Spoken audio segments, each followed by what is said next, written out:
अस्सलाम वालेकुम, welcome to my YouTube channel VU update tech. तो कैसे हैं आप सब। आज हम CS304P लैब नंबर 3 और 4 इस लेक्चर में हमने इसको क्लियर करना है।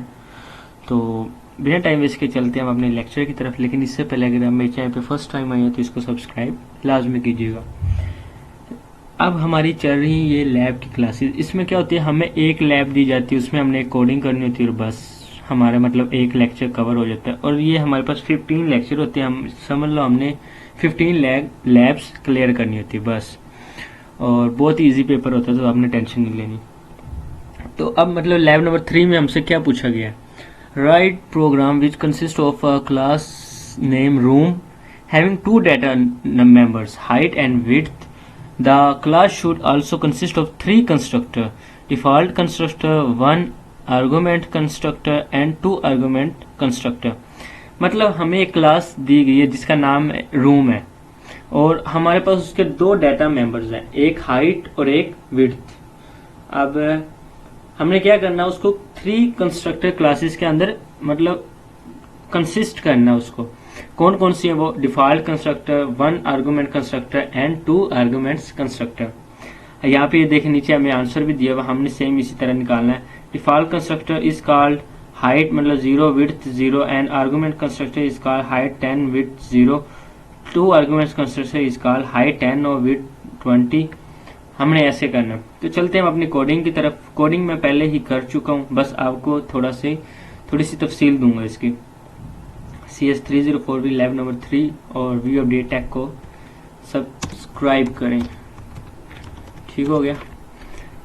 अब क्या करना है, hashtag include iostream using name stream. अब हमने क्या की, एक रूम लिया जैसे उन्होंने हमें कहा था. रूम लिया प्राइवेट फोल्ड, उसकी क्या किया हमने, विड्थ और हाइट लिख ली.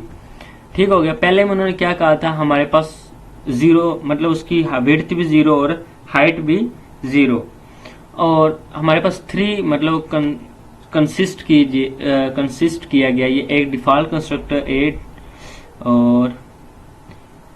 और हमारे पास 1 argument constructor and 2 argument constructor. तो अब हमने मतलब पहले में हमारे पास विड्थ हाइट 0 विड्थ 0, दूसरे में हाइट 10 और तीसरे में हाइट 10 और विड्थ 20. अब इसी तरह हमने मतलब रूम नंबर 1, इसमें हमारे फर्स्ट डिफॉल्ट कंस्ट्रक्टर इस कॉल, इसमें हमारे पास क्या हुआ, हाइट और विड्थ 0. अब रूम नंबर हमने 2 लिया, उसमें विड्थ हमने h मतलब उसको रख दिया और मतलब उसको हमने h का नाम दे दिया और हाइट.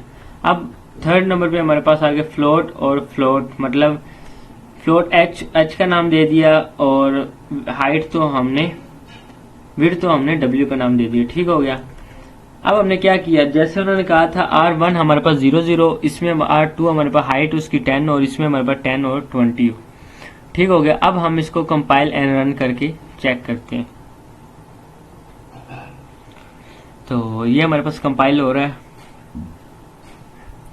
जो उन्होंने हमें कहा है लैब नंबर 3 में, हमने वैसे उनको करके दे देना. और ये हमारे मतलब पेपर में ऐसे ही पूछा जाएगा, आपने इसको ऐसे ही राइट करके आ जाना, इंशाल्लाह आपका ठीक हो जाएगा. तो ये प्रोसेसिंग हो रही है क्योंकि कोड ज़्यादा बड़ा है, एक तो नेट चल रहा है, दूसरा तो इसके बाद नेक्स्ट मतलब अभी ये प्रोसेसिंग हो रही है. प्रोसेसिंग में हमें ये मतलब बताएगा कि इसके अंदर कोई कोड के अंदर मिस्टेक है या नहीं है. तो जैसे ही प्रोसेसिंग कंप्लीट होती है हमें बता देंगे. दूसरा आप थोड़ा सा और इसको देख लें कि मतलब हमने एक क्लास लिया, उसको प्राइवेट रखा, उसके प्राइवेट के अंदर हमारे पास विड्थ और हाइट है, फिर हमने उसको पब्लिक किया. पब्लिक में हमने मतलब फर्स्ट में जैसे उन्होंने कहा विड्थ हमारे पास 0 हो और हाइट भी 0 और ये हमारे पास, तो ये हमारे पास मतलब कोडिंग होगी. एरर हमारे पास इसका 0 है. अब हम इसको रन करके चेक करते हैं. तो आप चेक कर सकते हैं जैसे उन्होंने कहा था वैसे हमें हाइट मतलब हाइट उसकी 0 विड्थ 0 जैसे उन्होंने कहा. डिफॉल्ट 1 आर्गुमेंट्स और 2 आर्गुमेंट्स कंस्ट्रक्शन मुताबिक ये हमारे पास हो गया. तो लैब नंबर 3 इसका मतलब हमारी होगी. अब हम चलते हैं लैब नंबर 4 की तरफ. लैब नंबर 4 में हमसे क्या पूछा गया, राइट करें C++ coding program with create class pyramid. पिछले में हमारे पास क्लास का नेम था रूम, अब हमारे पास है pyramid. The class should contain static data member, मतलब हमने क्या करना है, इसका static data member p count करना है। To store the total numbers of pyramid objects in main function dynamically create 3 objects of pyramid class and print the value of p count. Afterwards delete any 2 objects, मतलब कोई भी 2 objects हमने delete करने हो pyramids and print the value of p count again, और उसको हमने again right करना है। एक और हमारे पास इसके पी के बन रहा, हमने क्या क्या करना है इसके अंदर, हमने pyramid कंस्ट्रक्टर कॉल, मतलब टोटल 3 ऑब्जेक्ट्स होंगे और इसमें से हमने एक ऑब्जेक्ट निकालना है। तो इसकी मैंने कोडिंग कर ली है, तो मैं आपके साथ शेयर करता हूँ। अब लैब नंबर 4 हमसे क्या पूछा गया, क्लास पायरामिड है। अब क्या है, मतलब हमने शुरू में उन्होंने कहा था स्टैटिक इन काउंट, स्टैटिक वेरिएबल उसके अंदर क्या किया जाए, सॉरी यहाँ पे मतलब उन्होंने हमें कहा था उसके अंदर the class should contain a static data members भी काउंट किए जाए। तो अब हमारे पास पब्लिक हमने उसको लिख लिया पायरामिड्स कंस्ट्रक्टर, मतलब दो क्लास बना ली, जैसे उन्होंने कहा एक कंस्ट्रक्टर और एक डिस्ट्रक्टर। तो पहले में हमने प्लस प्लस, उसको सेकंड में माइनस माइनस लगा लिया। तो अब हमारे पास जैसे उन्होंने कहा था 3 हमने बनानी है, पायरामिड P 1 2 एंड 3 हमने बना ली।